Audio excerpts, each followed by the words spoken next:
do you, there are a lot of allegations, or even for that matter, it's a fact of the matter. Yeah. You have several of the ministers, parliamentarians and, activists. I'm talking about economists as well, where they say one of the reasons why Sri Lanka is today in this state is also because of China.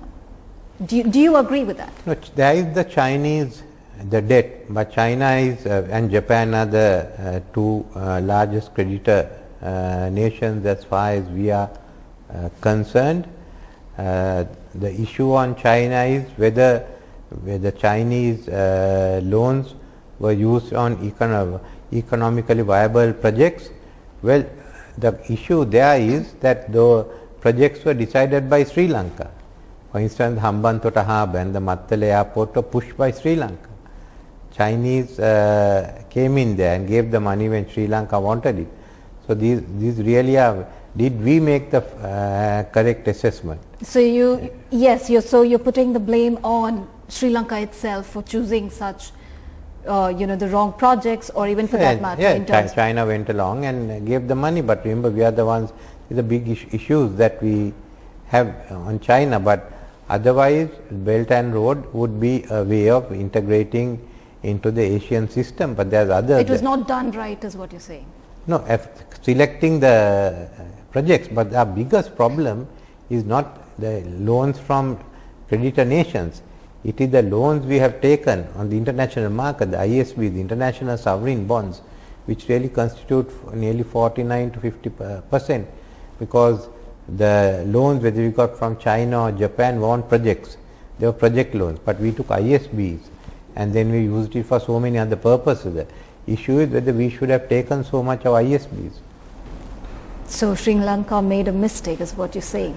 Well, I think we should have controlled it and put more of our money into developing the sectors of the economy.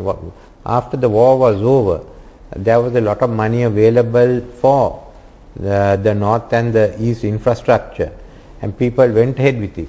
Then we decided that we will go ahead with a construction economy. So the money was had to develop the infrastructure in Sri Lanka.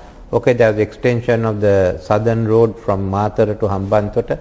Maybe we had even recommended that earlier when I was in government. But you took on two major. There was the Katunayaka highway. That's all right. But we took on some of these big projects which were really not economically viable. Added to that, that was only adding on to the burden we had with the ISBs. A lot of the other work was being financed by the ISBs when we were not really. When our budget is out of the it's only in 2017 we got a surplus on the primary budget, and secondly our balance of trade was certainly not in our favor. Yes. And we were taking ISBs when the balance of trade was against us. At least the loans from the friendly nations had a gestation period, but this is what brought the economy really down.